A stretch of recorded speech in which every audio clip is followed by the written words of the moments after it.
Dans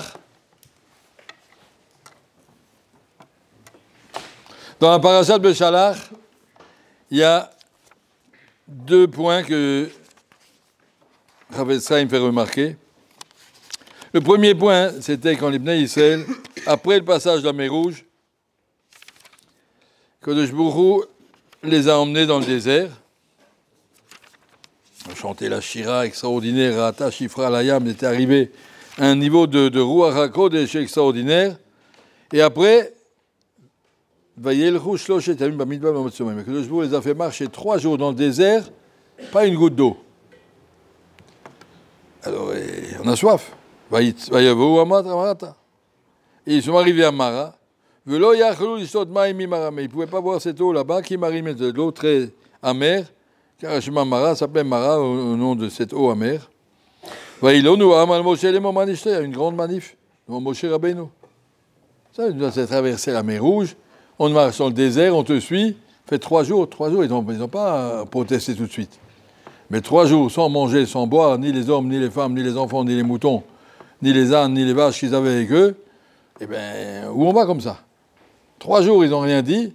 Au bout de 3 jours, ils ont explosé. Ils ont protesté. Telounot. Yitzhak el Hashem Moshe Rabbeinu a supplié à Kadosh Baruch Hu, il ne peut plus, il ne faut pas mettre trop de nisayon trop grand, 3 jours sans boire, c'est pas possible. Vayiru Hashem Etz, Kadosh Baruch Hu a montré à Moshe Rabbeinu un morceau de bois. Vayasher el Hamaim, Vayimteku Hamaim, tu prends ce bois, tu le jettes là-bas, et l'eau devient potable. Sham Samlocho Kumishpat de Sham Lisaou. Et donc, comme ça, Kadosh Baruch Hu a éduqué les Amisraël. Et qu'est-ce qui est arrivé juste après? Vayavo Elima Besham Shtem Esrei Enot Maim Beshivim Temarim. Ils sont arrivés à Elim, il y avait là-bas 12 sources, 70 palmiers. Vayachanu Sham Alamaim. Rav Etzraim dit, c'est marqué dans les Midrashim, à Mara, ils sont restés 1 jour, et à Elim, ils sont restés 20 jours. Le Baruch Hu leur a fait montrer, je sais où je vous amène. Pourquoi vous avez besoin de vous plaindre? C'est difficile, on n'en peut plus, on a soif, des manifs. Attendez, je sais où je vous amène. Je vous amène ici, à Elim, 12 sources, chaque chef de Shevet avait sa source. Et tout le monde, et Shivim Tmarim, tous les Skenim avaient un palmier, ils avaient 70 Sanhedrin pour gérer l'Am Israël. C'était juste avant Matan Torah, après le passage de la mer Rouge, quand l'Am Israël était en train de prendre conscience de ce qui lui arrivait à la sortie d'Égypte. Quand même, c'est assez neuf tout ça. Ils étaient au mois d'Iyar, ils sont sortis au mois de Nissan. Et c'était une grosse affaire. Après, ils m'ont arrivé encore en plus avec l'histoire d'Amalek, la page suivante. Mais vous voyez comme c'était. Et Rav Etzraim me dit, regardez ce que Kadosh Baruch Hu leur dit. Vous croyez que je vous ai oublié? Je vous ai fait marcher dans le désert 3 jours sans eau, et si vous ne faites pas une manif, vous n'aurez rien. Je vous ai préparé, regardez, je vous ai préparé. Attendez encore un tout petit peu. Je vous ai amené à Elim, là-bas il y a tout ce qu'il faut. Je voulais vous mettre à l'épreuve d'abord. Vous n'avez pas tenu, vous avez protesté.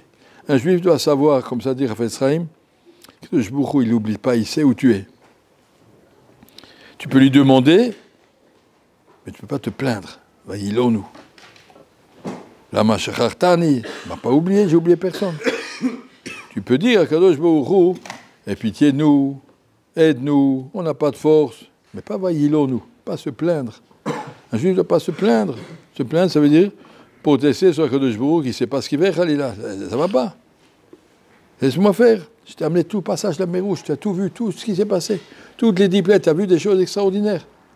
Et 3 jours après déjà, quand ça ne va plus, je dis, c'est un nisayon terrible. 3 jours dans le désert, moi je ne sais pas, si j'emmène des barim de Keter une journée sans bouteille d'eau, déjà, on ne revient plus à l'Yeshiva, je ne sais pas. Mais là-bas, 3 jours ils ont suivi, puis après, ils ne pouvaient plus.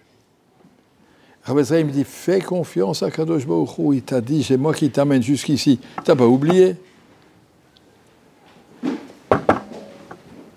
Et donc, il nous a montré, tu vois, je t'ai installé là-bas, tout est prêt pour vous. Tout est prêt pour vous. Ça me rappelle en 1945, quand les Américains sont arrivés dans les camps de concentration. Alors, ils ont ouvert les portes, ils ont aidé tout le monde à s'en sortir un petit peu, mais juste avant ça, quand les Allemands ont compris que les Américains allaient arriver, ils ne voulaient surtout pas leur montrer ce qui était dans les camps, les fours crématoires, et comment on a maltraité les gens. Alors ils ont dit, on va les emmener en Allemagne. Allez, courez. Marchez. Ça s'appelait la marche de la mort. Ils devaient courir. Ils ont fait courir 30, 40, 50 km par jour. Tous ceux qui étaient maigres comme des squelettes, après avoir fait quelques années dans les camps, mais comme ils ont vu que les Américains arrivent et les Russes arrivent, ils ne voulaient pas leur montrer, donc ils sont partis. Allez, en file. Et ils sont arrivés, et ils marchaient, et c'était au mois en août. Et mon cousin faisait partie de ce groupe-là, enfin un cousin, un mari de une cousine.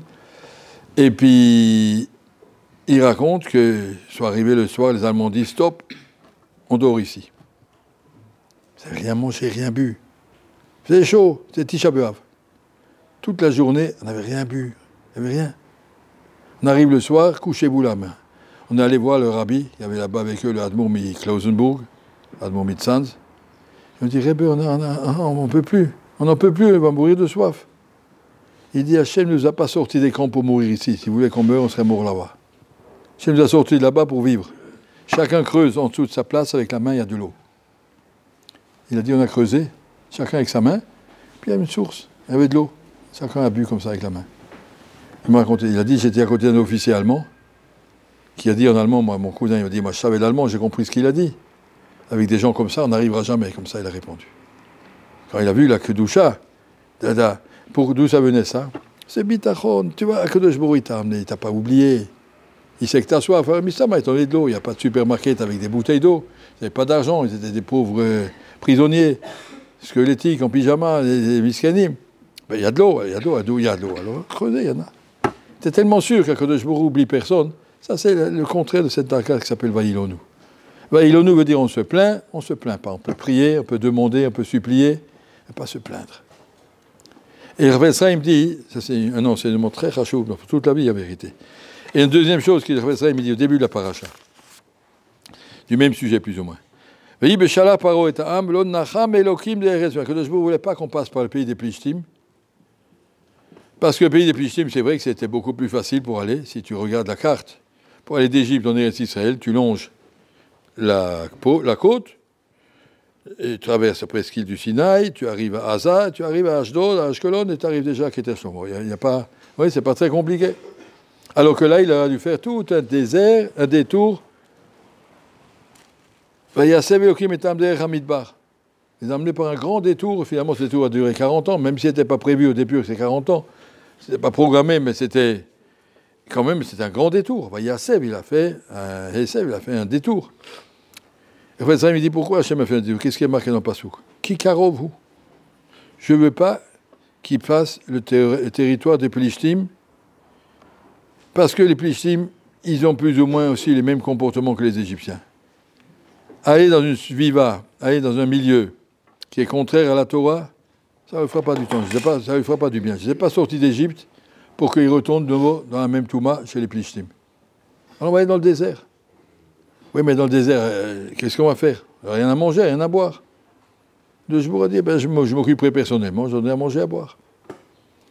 C'est-à-dire, dit Rav Sraim, si dans la vie, tu dois, pour des raisons professionnelles, tu dois choisir, je vais habiter dans une ville de Torah, je ne sais pas, à Paris, Strasbourg, Lyon, Marseille, je ne sais pas, à Bnei Brak, et à la place, tu dis non, mais on m'a proposé un très joli poste, mais c'est à Kinshasa, dans le Congo.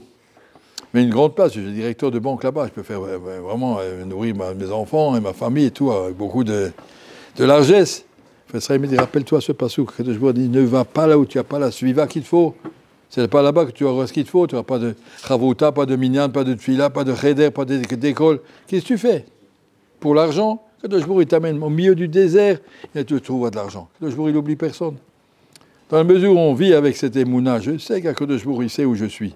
Et je sais qu'il sait combien j'ai rien. Et donc je sais qu'il va s'occuper de moi. Comme je mets ma main sur mon cœur chaque seconde, tac, tac, qui c'est qui fait ça? Kadosh Baruch Hu est là, il dit, je suis là, je ne t'ai pas oublié. Comme ça, il dit David Améler, Zot nechamati beoni, ki imratecha chiyatni. C'est ça qui me console quand je suis malheureux. Je sais que c'est toi qui me fais vivre. Mets la main sur le cœur, tac, je sais que c'est toi. Ki imratecha chiyatni. Et c'est quelque chose de tellement beau de savoir que Kadosh Baruch Hu s'occupe de nous. Je termine avec une histoire que j'ai entendue hier. Rabbi Yaakov Galinsky, vous l'avez connu sûrement, c'était un grand darshan, il était petit de taille, c'était un très grand darshan à Bnei Brak. Et dans les années 50, à peu près, il faisait beaucoup d'activités avec le Chazon Ish, il amenait le Chazon Ish, il faisait des conférences, il allait ici et là-bas, il avait beaucoup de choses. Il y avait plein de lettres que le Chazon Ish lui a écrites.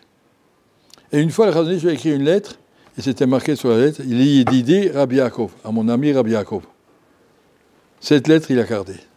Il a dit à ses enfants, quand vous m'enterrez, mettez cette lettre dans le cercueil. Comme ça, quand j'arrive là-haut, j'ai dit, j'ai des amis, regardez mes amis, c'est Chazon Ish. Comme ça, j'ai du piston en arrivant. Il avait cette lettre, il l'a gardée. Il a dit, ça, c'est ma protection quand j'arrive. Et un matin, il est revenu de la choule, il a pris cette lettre, il l'a déchirée en petits bouts. Les enfants ont dit, Makara, c'est la lettre du cimetière. Il dit, non. Ce matin, dans la tfila, j'ai vu, c'est marqué, Vididim et Varta. Akadosh Baruch Hu, tu as fait passer tous tes amis. Passage de la mer Rouge.